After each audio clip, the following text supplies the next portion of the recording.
Bienvenidos a otra edición del Ágora Live. Mi nombre es Eugenio Guerrero, soy investigador de la Fundación para el Progreso y el tema que nos convoca hoy en día es un tema que, si bien se circunscribe al ámbito de la pandemia del COVID-19 y que lo hemos tratado hasta el momento desde la economía, desde la política y de la crisis sanitaria, el día de hoy nos convoca un tema desde otra óptica.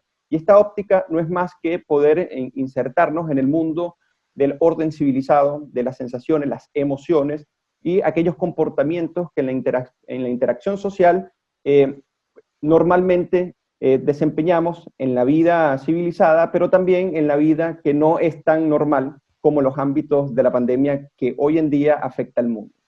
Para ello, tenemos a un panelista de lujo, es un amigo, Guillermo Rodríguez, de Venezuela, en este momento conectado directamente desde Venezuela, el cual nos va a ayudar hoy en día con esta materia, prácticamente su especialidad y en la cual ha hecho distintas publicaciones.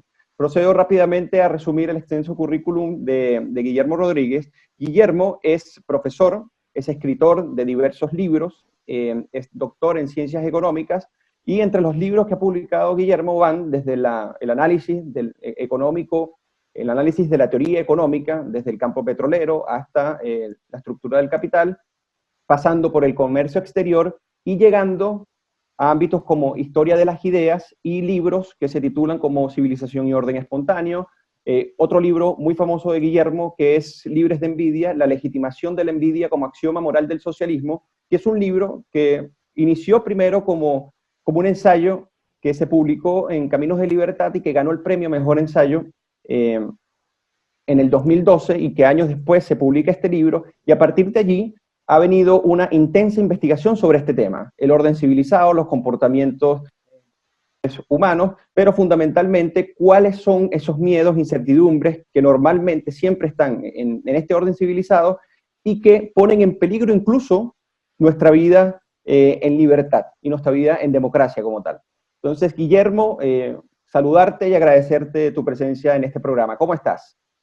Bien, Eugenio, un enorme placer verte nuevamente. Muchísimas gracias por la invitación al programa. Me gustaría aclarar que yo no soy ni psicólogo ni psicoterapeuta, este, por la forma en que estamos introduciendo el tema, pero eso lo iremos desarrollando a lo largo del programa. Así es. Oye, Guillermo, para iniciar, vamos a iniciar de una vez con este interesante tema. Decía en la introducción que este tema se ha abordado desde la economía, desde la crisis sanitaria y desde la política. ¿Cuáles son las consecuencias, tanto en la política hoy día como en la que viene, ¿no? Entonces, para eso me gustaría, en este sentido, aterrizarlo a este tema y comentarte que un filósofo de la ciencia, quizás el más importante del siglo XX, que es Karl Popper, Sí. en una de sus principales obras, que es La sociedad abierta y sus enemigos, él comentaba que había una especie de tensión en la civilización, y que esta tensión no es más que el choque o la colisión entre un orden que evolutivamente fue desarrollando la libertad individual, quizás de manera inesperada, pero que la fue consolidando gradualmente, y por otro lado, aquel orden ancestral, que es muy parecido a lo que es una horda primitiva, que aún pervive y convive en el mundo civilizado. Entonces, este choque hace que sea tensa, que haya tensión en la propia civilización. En estos ámbitos de la pandemia, donde la incertidumbre y los miedos emergen de una manera bastante pronunciada, me gustaría que abordáramos el tema desde esta óptica. ¿Te parece que estos ámbitos de incertidumbre, como una pandemia, desarrollan comportamientos que reflejan esta tensión que denunciaba Karl Popper? De hecho, Eugenio, yo te diría que el trabajo de Popper uno tiene que verlo en perspectiva de otros dos autores.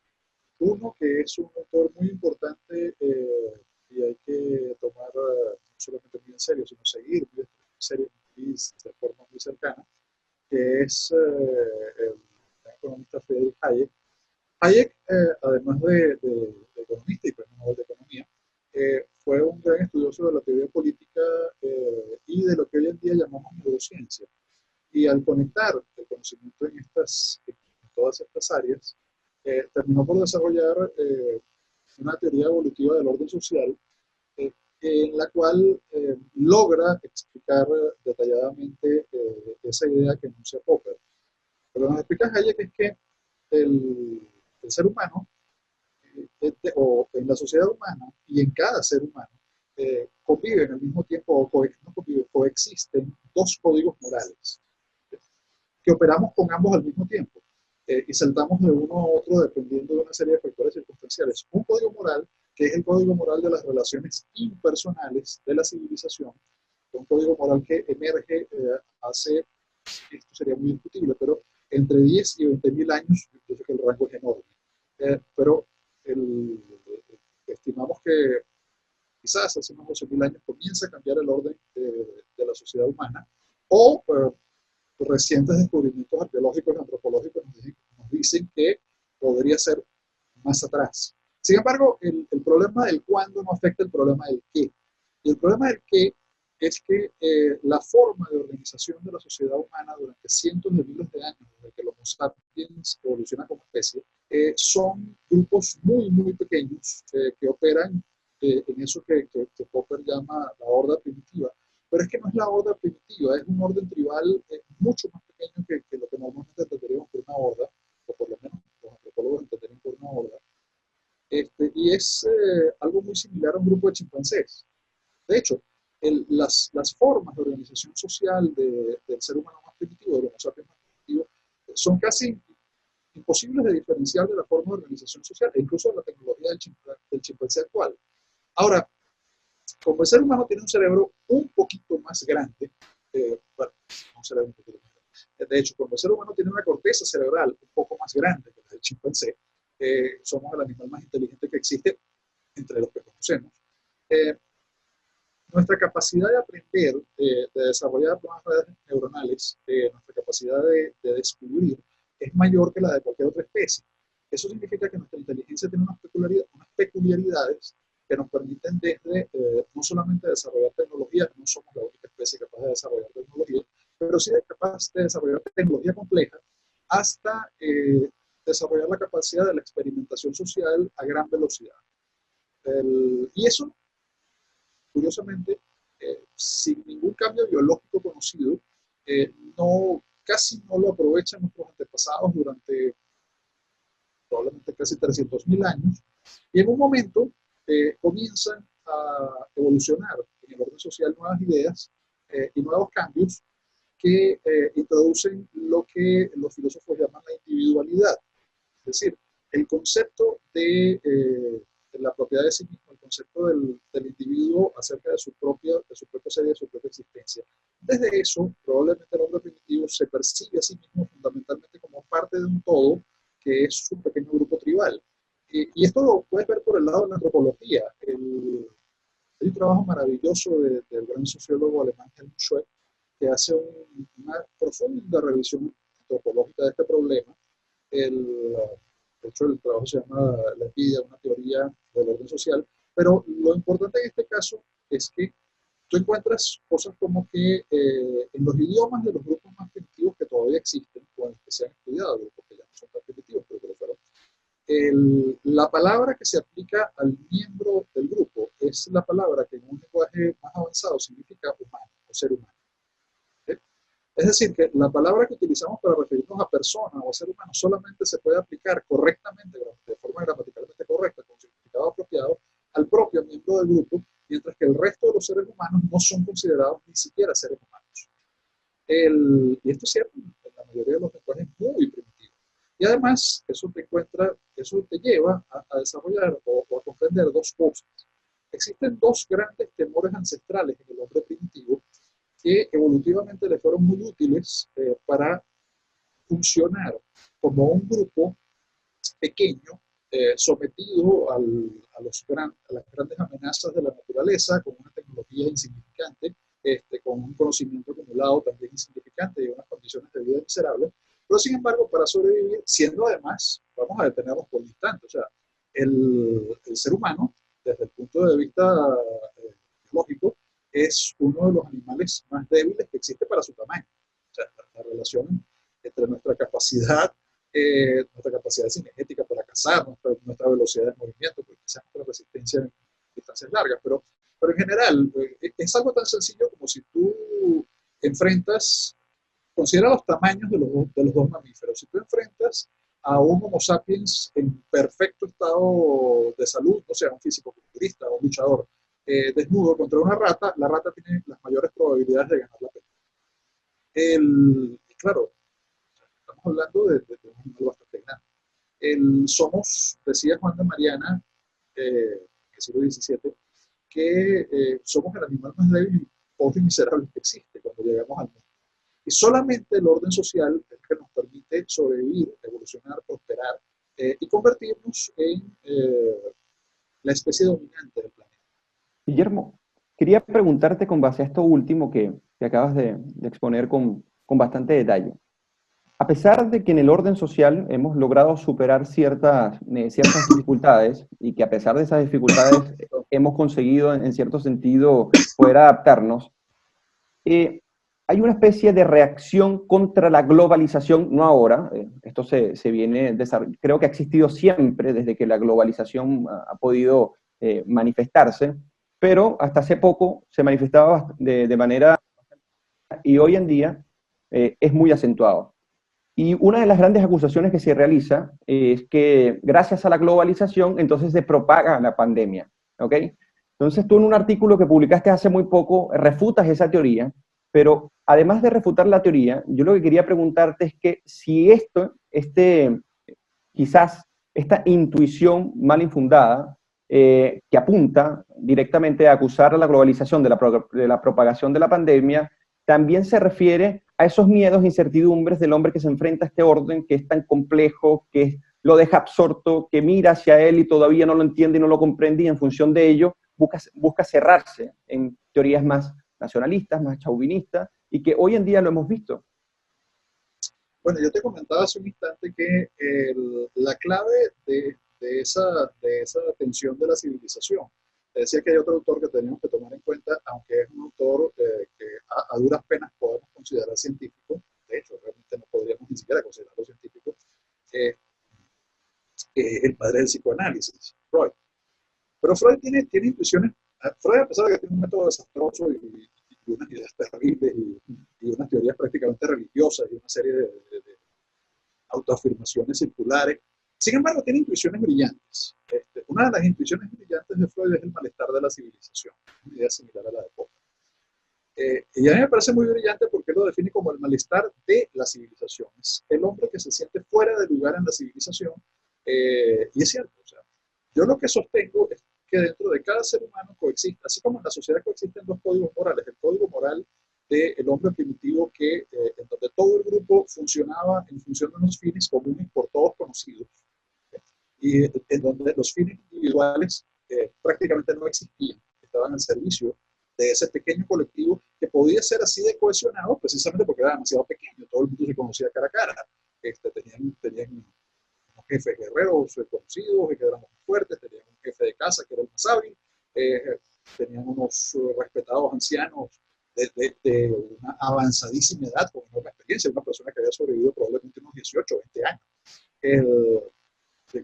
Era anciano.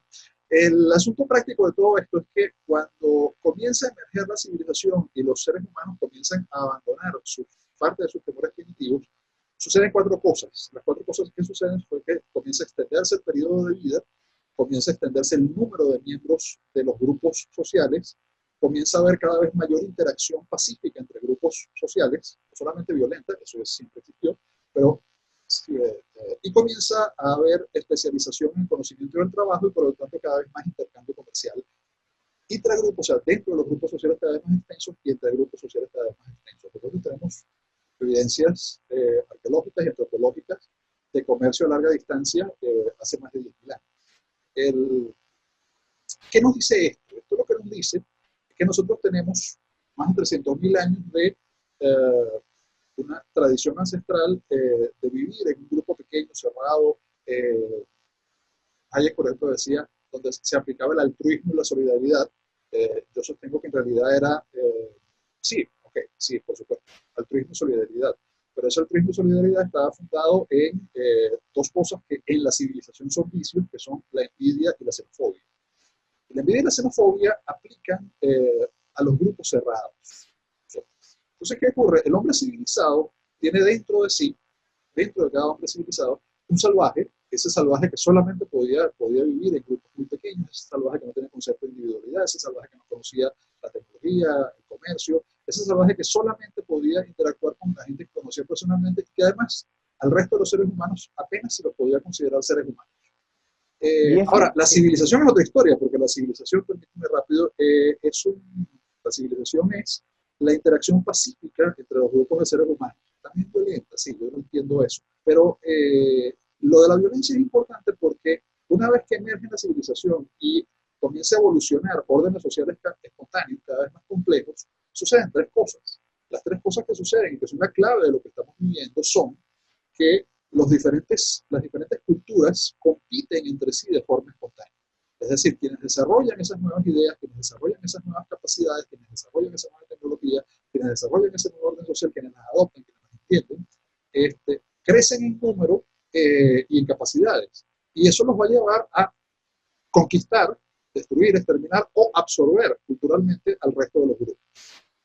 Y uno diría, entonces el orden social, el orden moral, las tradiciones del orden primitivo desaparecieron. No, como tú mencionabas al principio de Popper, siguen existiendo porque ese orden social extenso, ese orden social espontáneo de la civilización, está conformado a su vez por pequeños grupos que existen a través de esquemas de solidaridad y de intercambio con las personas conocidas.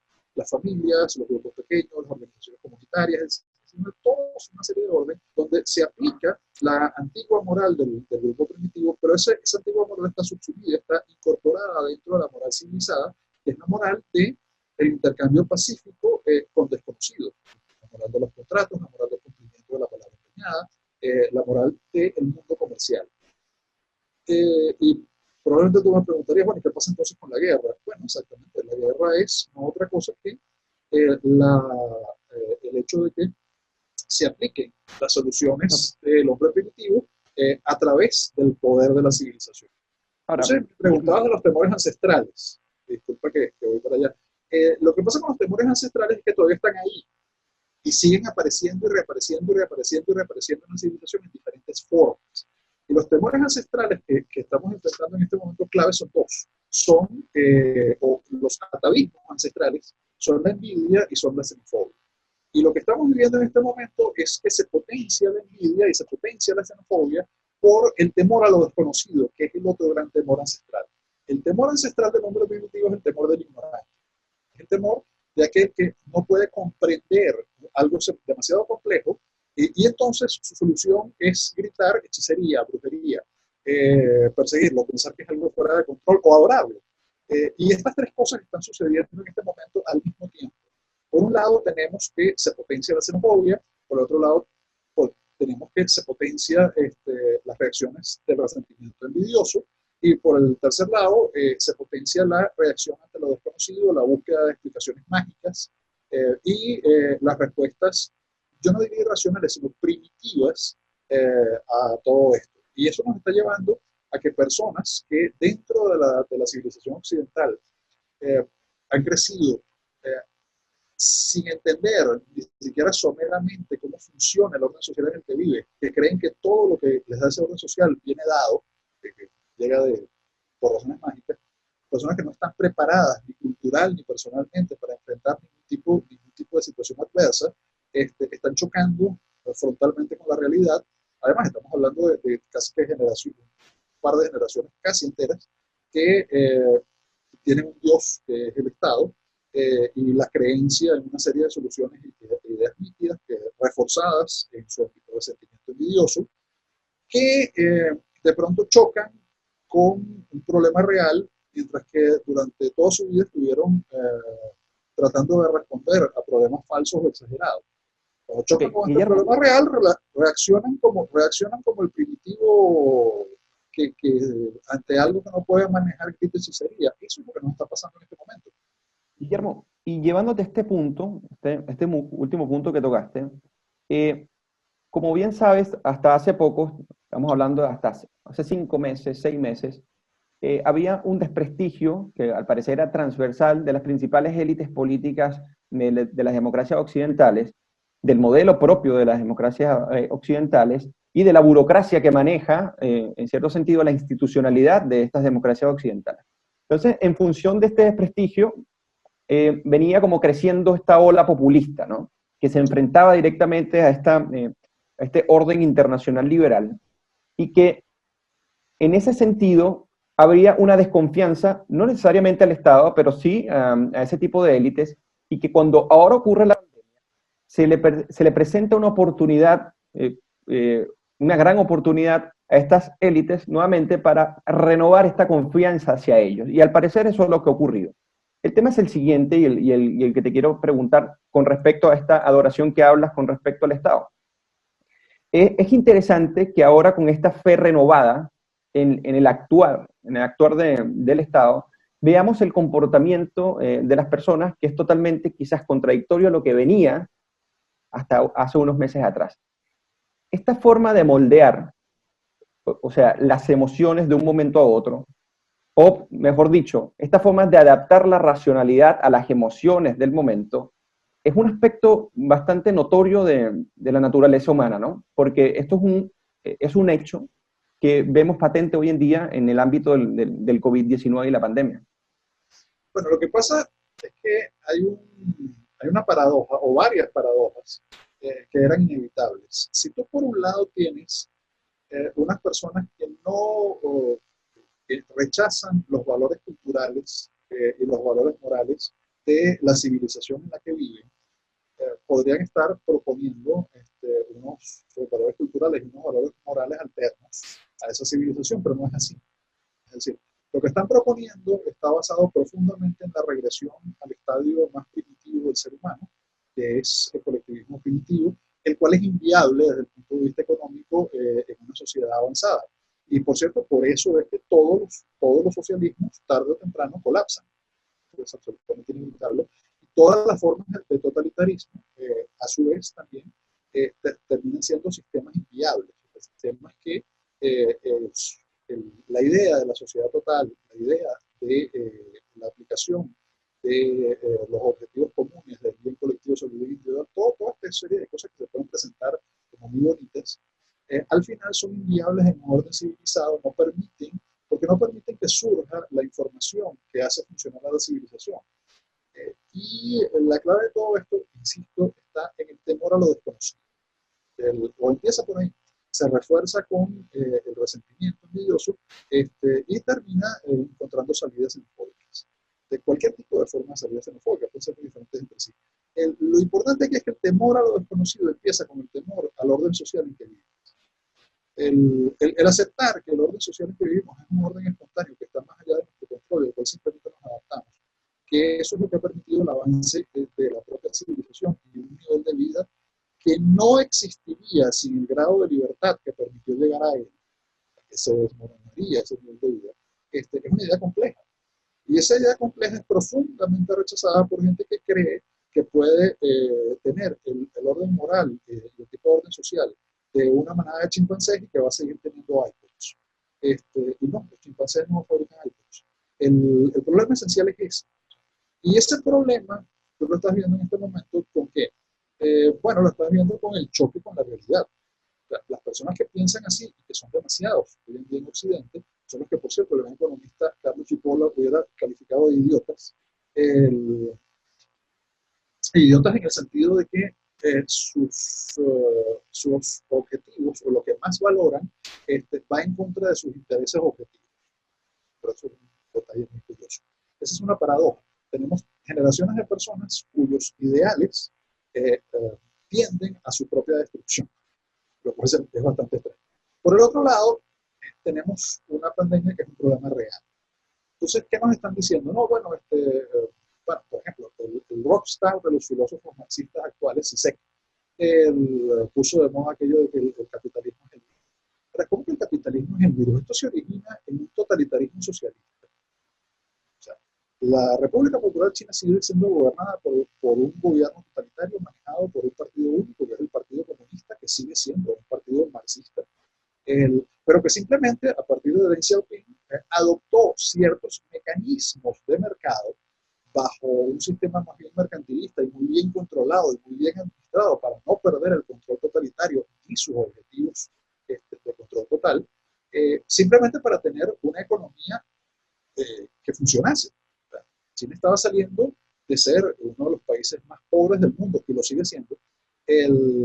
Si tomamos, por ejemplo, el ingreso per cápita de China, incluyendo Taiwán, es muy inferior al de cualquier país latinoamericano, de los países latinoamericanos más pobres. Entonces la gente dice, bueno, pero es que es la segunda economía del mundo, sí, pero es que son miles de millones. Sin embargo, una cosa es que hayan logrado sacar de la pobreza a cientos de millones, que hayan logrado detener las hambrunas de los experimentos irracionales y absurdos de Mao Zedong, y otra cosa es que los occidentales con enorme ingenuidad no entendimos lo que realmente nos había dicho Deng Xiaoping y que está ahora acentuando Xi Jinping. Cuando Deng Xiaoping dijo lo importante no es el color del gato, sino que caza ratones, creo que no entendimos qué era el gato y qué eran los ratones.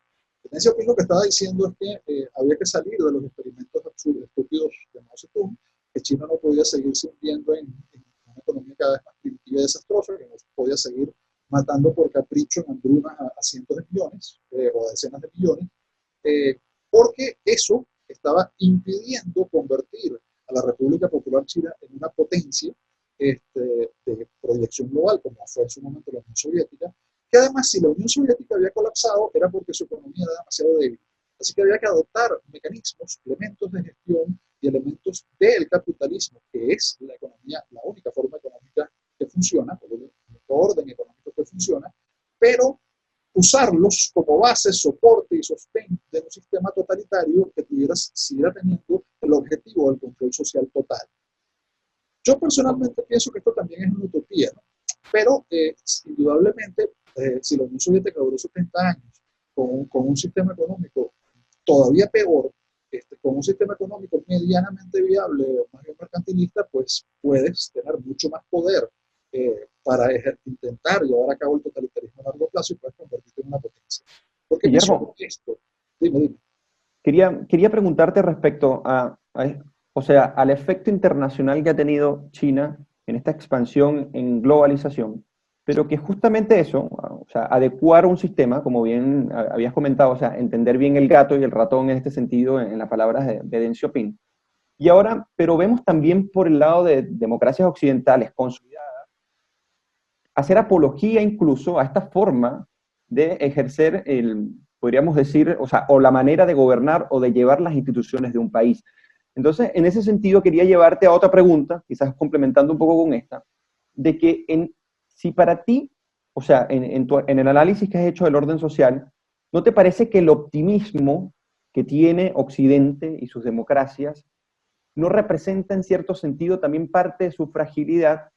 Tanto así que incluso una potencia como China, que se infiltra de esta manera para tratar de influir con su modelo autoritario, con economía de mercado, y que este se vea correspondido con muchas democracias occidentales, si esto no forma parte también de ese exceso de optimismo que hay en nuestras democracias occidentales, por un lado, pero por otro lado también están ciertos anhelos de que controles centrales o controles más autoritarios de las propias economías y las propias instituciones pueden dar resultados de que las democracias como tal, como las conocemos hoy en día, se terminen de consolidar. Bueno, de hecho, eso es precisamente el malestar de la civilización. Claro, el malestar de la civilización también existe en los totalitarismos y es incluso mayor. El problema es que, por supuesto, no se puede expresar.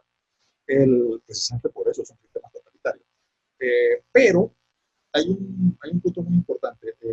Fíjate que estás tocando tres elementos. Por un lado, dentro de las civilizaciones abiertas, dentro de las sociedades más abiertas, las sociedades democráticas, capitalistas, republicanas, hasta cierto punto, esto es muy importante, hasta cierto punto, unas más, otras menos, pero todas hasta cierto punto, ¿qué encuentras tú? Encuentras una enorme influencia, en unas más y en otras menos, pero en todas una enorme influencia de ideas que son profundamente contrarias a ese orden social, a esa libertad, y de gente que cree que puede seguir manteniendo los frutos de ese orden social, destruyendo el orden social.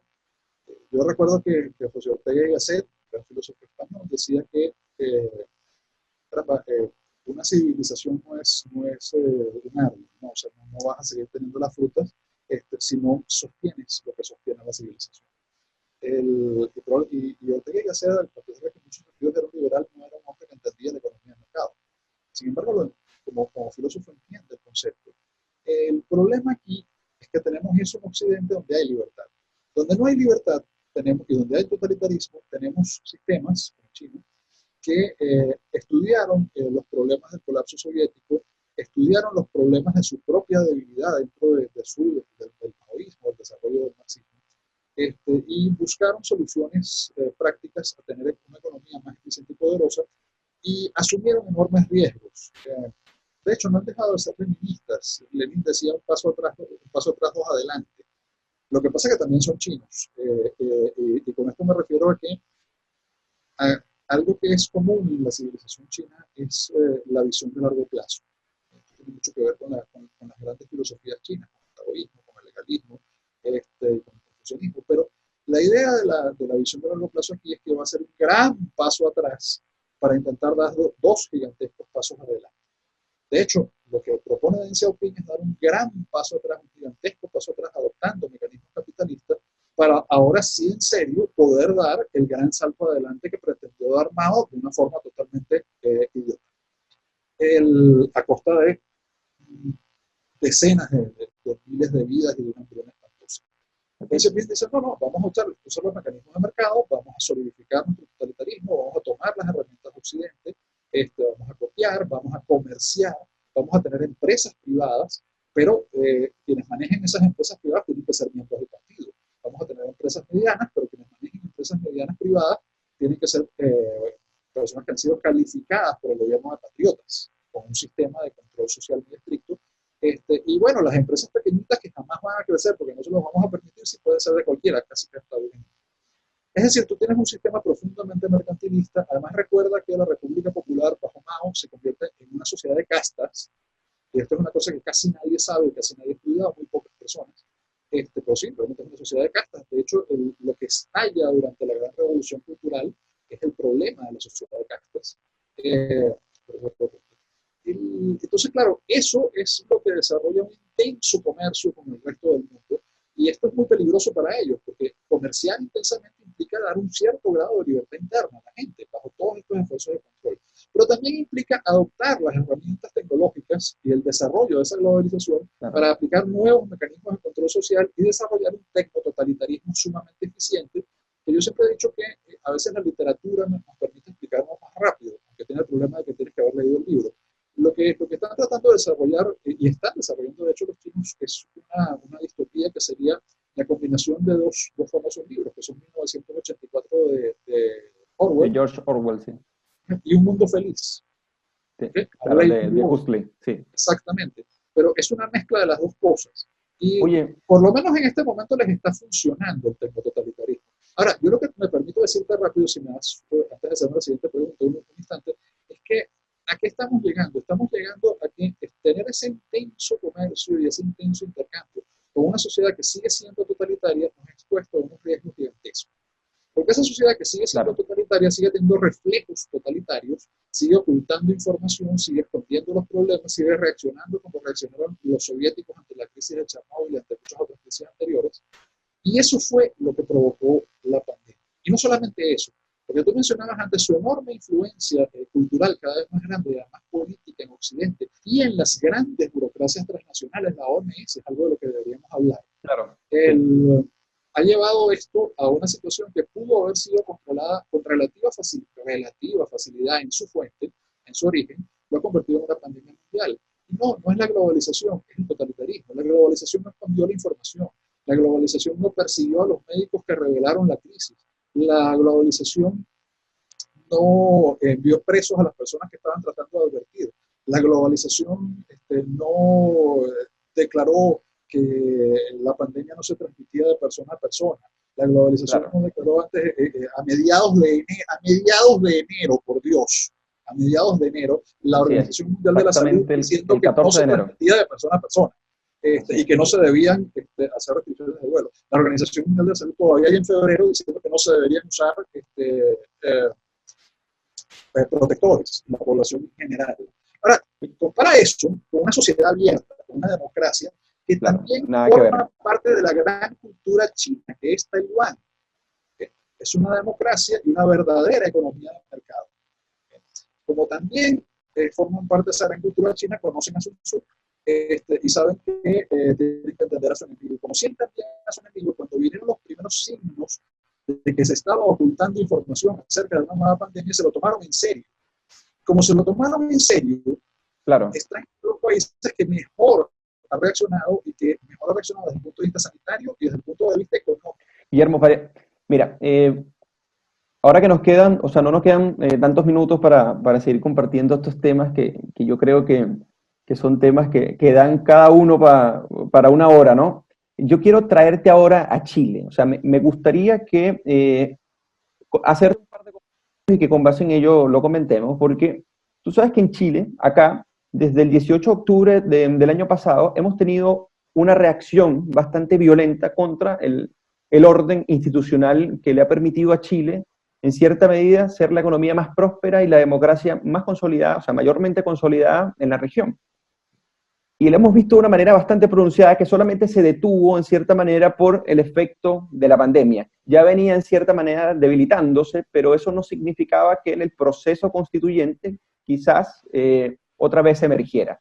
Ahora, cuando aparece la pandemia, estas personas, o sea, personas que promueven estos movimientos violentos o que simplemente le hacen apología o que no denuncian la violencia, terminan viendo algunos a China como, en cierto minuto, como un modelo, son más que nada diputados del Partido Comunista, por un lado, pero por otro lado, comienzan a ver hoy día, aprovechar el efecto de la pandemia para ese Dios que comentabas anteriormente, ¿no? Incluso han llegado a ofrecer nacionalizaciones parciales de empresas, o sea, aprovechando el tema de la pandemia y dar a partir del Estado una respuesta increíblemente extensa sobre el orden social en detrimento de la libertad y las democracias.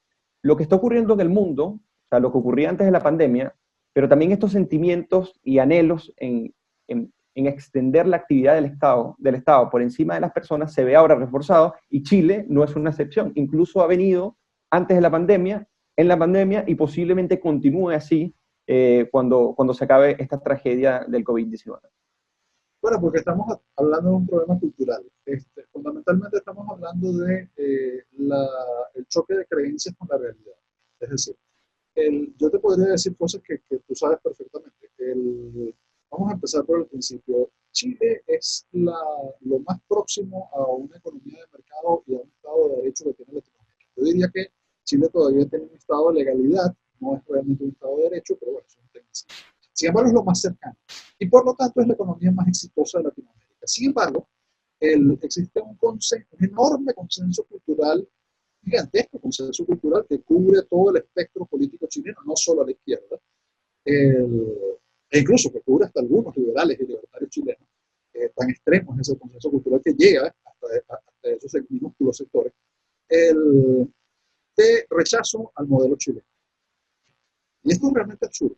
Pero ese absurdo se puede explicar muy bien, porque durante muchísimo tiempo el esfuerzo que se ha desarrollado entre los sectores por lograr una hegemonía cultural de las ideas de izquierda en Chile en particular, en Latinoamérica en general, la existencia de factores externos que actúan de forma organizada y que entienden el que están trabajando. El Foro de Sao Paulo es un excelente ejemplo, ahora se convierte en Foro de Sao Paulo Grupo de Puebla, y esto no es ningún mito, o sea, esto es el comité heredado de la colapsada Unión Soviética funcionando a plena capacidad.